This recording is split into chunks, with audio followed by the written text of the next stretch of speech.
This video is going to be in my reaction and analysis of the Detroit Lions signing DJ Reed to a free agent contract, 3 years, I think $48 million, essentially to take the place of Carlton Davis III, who had signed with the New England Patriots earlier in the morning.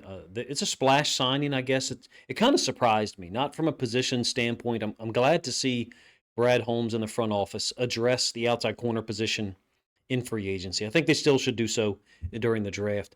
But the player, look, I have watched, well, at this point now, as I record this Monday evening, I've watched 80 plays of DJ Reed, saved about 60, and they're essentially whittled that down to about 22 or 24 to try to do a film study of. I will just be upfront with you here. This is just analysis and me talking. So if that type of video doesn't appeal to you, my apologies for that. But I can't push any video film through and keep monetization at all of my content at this point. When it was first announced today, I saved up plays. I think I had about 40 already from random games last year. A lot of them against Seattle when Seattle went to New York and won that game. Losing Carlton Davis III to the Patriots, there was a moment. New England went all out today. First of all, they signed like a third of the league, it seemed like. And then getting DJ Reed back kind of solidifies that group. Personally, my affinity for fandom of Carlton Davis III. I wanted him to return, but the price point, I guess, was too much. Number one or number two, maybe he had decided that he wasn't coming back to Detroit. But I like DJ Reed from what I have seen. He reminds me of Amik Robertson a lot, to be honest with you. The physicality, that element, that contested nature of everything. Having both of them is great. They're both ultra competitive. Undersized. I've got Reed here at 5'9", 190. He battles, though. He battles on short routes. He's got great timing on targets and zone or match concepts. He will contest down the field. He had far more penalties last year in 2024 than generally throughout his career. I'll kind of quote some of the numbers to you as we get going on here. He's got great feet, great hips, meaning he can flip his hips and change direction almost instantly.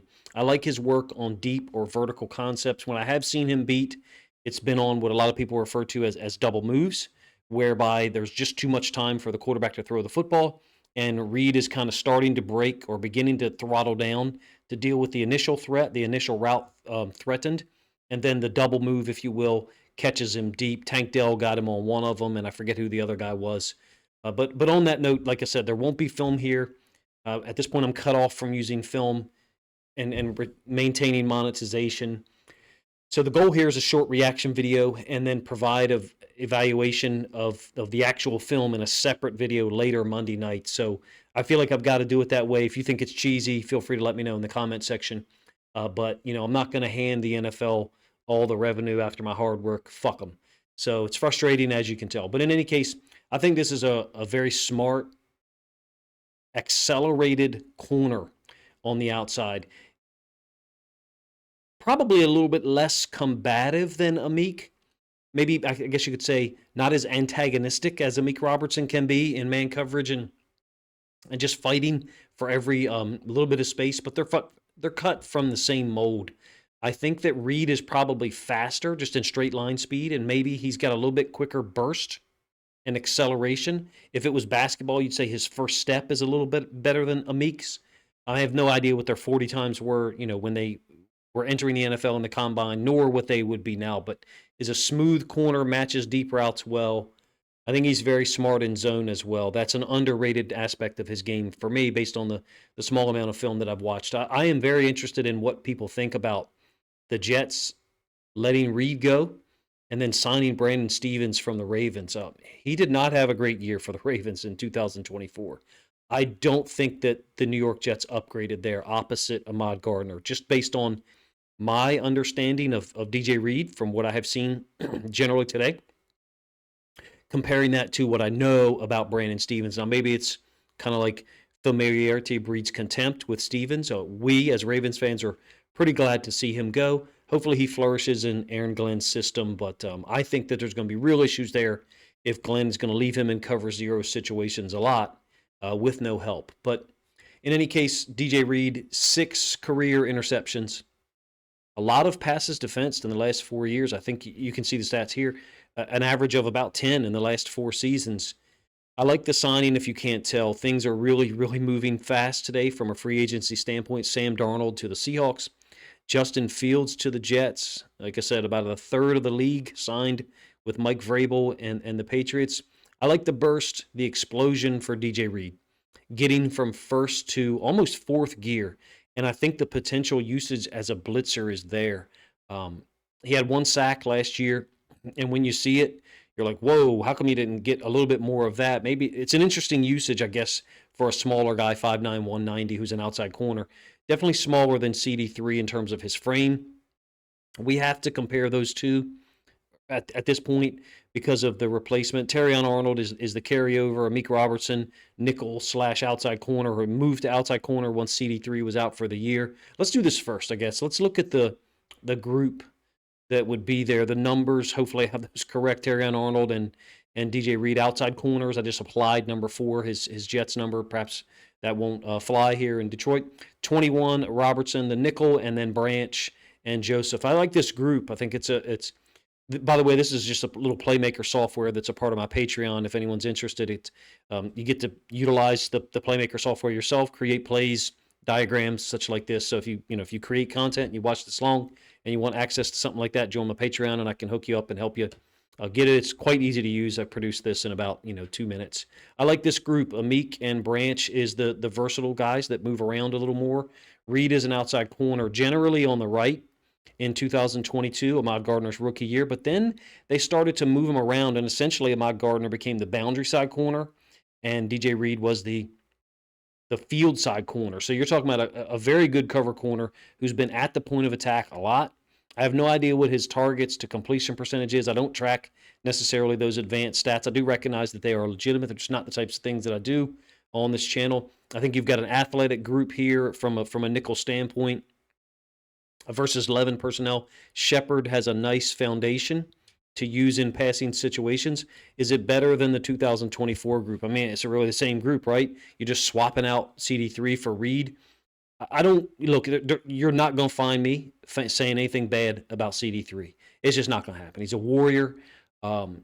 Played through some nagging injuries a couple of times last year until the broken jaw, kept him out completely. I think he was headed for at minimum Pro Bowl consideration. His last 6 or 8 games I thought were exquisite. So it's up to you to decide who is better than those guys. For my money, if it was just player for player, I like CD3 so much that I would pick him, but I'm not going to complain about DJ Reed being gathered before the draft, in a draft that I think is deeper than a lot of other people. The comparison here, or the wild card, is how much does Terrion Arnold improve? Hopefully he's more consistent. I think he got better during the course of the year. So tagging him with Reed, how much different will that be? Will it be better than last year? I'm not sure. Have to mention this, otherwise I wouldn't be doing my due diligence. The work that I'm doing for the draft is quite extensive. Takes up the majority of my time.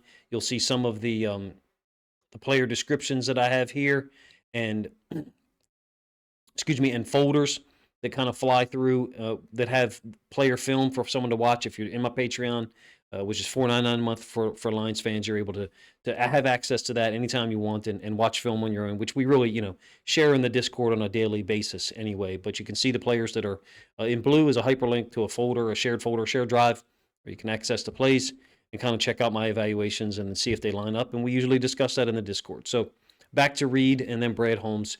I like that Reed doesn't panic. He's very calm, lots of experience in man, very tough. Look, he's a good tackler. Averaged about 65 to 70 tackles per year in the last 5 seasons. He's very sound and prepared. Now, he doesn't turn the football over. He doesn't have a ton of interceptions, 6 career picks. But I've rarely seen him look bad, to be honest with you. So I knew nothing about him when the Ravens went to New York, and played the Jets in week 1 of 2022. But I saw pretty quickly that they had 2 good cover corners. Everybody knew about Gardner and the Reed. We attacked their nickel. We attacked their nickel DB. I think it was Carter who got hurt in that game, so it was really their backup nickel at that point. I think Brad Holmes has got to draft a corner up somewhere by round 3, maybe round 4, a young corner. I think you've got to continue to restock. Having Reed signed for 3 years is great. Amik's deal, I think, is up this season. If memory serves, Terrion Arnold's in the second year of a first-round rookie deal, so there's a lot of years left on that contract. defensive end, outside linebacker has got to be a focus of the draft. I hope they address it in free agency. For Reed to be known as a cover corner, his instincts in zone, I find to be really good. It almost reminds me of CD3 again, who was better, way better in zone than people gave him credit for. Oh, he can't play zone. He can't read these things. He's only a man cover corner. We found out that that wasn't true. The one concern, I guess, too, that I would have, while Reed has great burst, great acceleration, can tempo routes, match stuff in man. Besides, people are going to complain about the ball skills. I don't complain about that. Sometimes interceptions happen in bunches. Sometimes they're random. I really like the player. I think he puts himself in good position. Having said that, normally he's at between 2 and 4 penalties committed for an entire season. I tracked it back to 2021, which I think was his last year in Seattle. 2 penalties. First year in New York, 2022, 2 penalties. 2023, 4. Last year he had 11, most of which was defensive pass interference. Maybe there was one taunting call in there. I could be wrong on that. And for comparison's sake, that's the same number Terrion Arnold had. So you're talking about, and we all remember what that looked like at times, like another penalty. I thought that really decreased by about week 7 or 8. I thought Terrion Arnold adjusted, played really well for about a 4 to 5 week stretch, leading to the end of the season. Obviously, a lot of guys had to play really well for the Lions to go 15-2 and then be able to do the things they did late in the year with a really depleted roster on the defensive side. So, but that is a concern. I have to offer it realistically in my evaluation. Like I said, had 80 plays saved up, immediately cut down 20 of them because they didn't really involve Reed. And then from the 60, whittled it down to 22 or 24, which I'll show later tonight, Monday night, in a, quote, film study video that's demonetized. I like the signing. Is the salary too high? Maybe some would say it is 3 years for $48 million. But seeing all the money that was thrown around today by other teams, the Seahawks getting Darnold for a pretty high number, the Patriots just handing money out like hotcakes. For Detroit to go out and secure an outside corner position, it feels good, I think. I'd like to see Brad Holmes and those guys take another step. I'd like to see them get a defensive end, a veteran defensive end in here. Zadarius Smith would have been great, right, to move into the draft with him as kind of like your solidifying element. It's not going to work out that way, I guess, unless there's something in the works for those guys behind the scenes. I don't expect a big defensive end signing for Detroit, and I could be wrong by the time this comes out. Joey Bosa, injury prone, and I wouldn't want Detroit to allocate a ton of money for him. This is a good start, if you ask me. I think Brad Holmes, for the second year in a row, has said, hey, we want to get a good, solid veteran corner in here. And he did 2 of those last year with CD3 and Amik Robertson before the draft, because we don't know exactly how things are going to work out by the time we pick at 28. I'm not sure that I see Detroit trading up again to get a player they want, but if a Mike Green, Nick Scourton, or someone is there, those would be the players that would look the most attractive to me from a fit standpoint. Detroit might have something else in the works, but in any case, this is my quick analysis of the signing. I like the signing. I don't necessarily do grades. For me, based on what I know and think of DJ Reed, I would say B+ to A-. I'm not going to push it into an A range. I really don't like grades anyway, to be honest with you.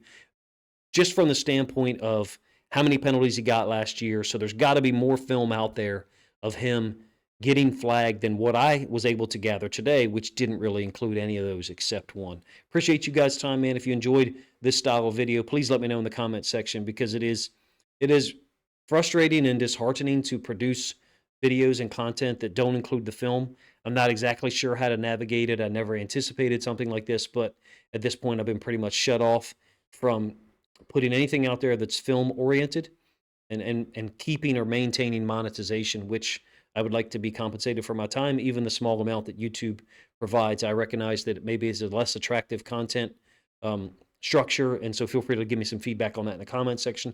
But if you think other Lions fans would enjoy my reaction to the first free agent signing for the Detroit Lions this year, then please consider grabbing a link to this video, sharing it out on social media to help this content get more reach.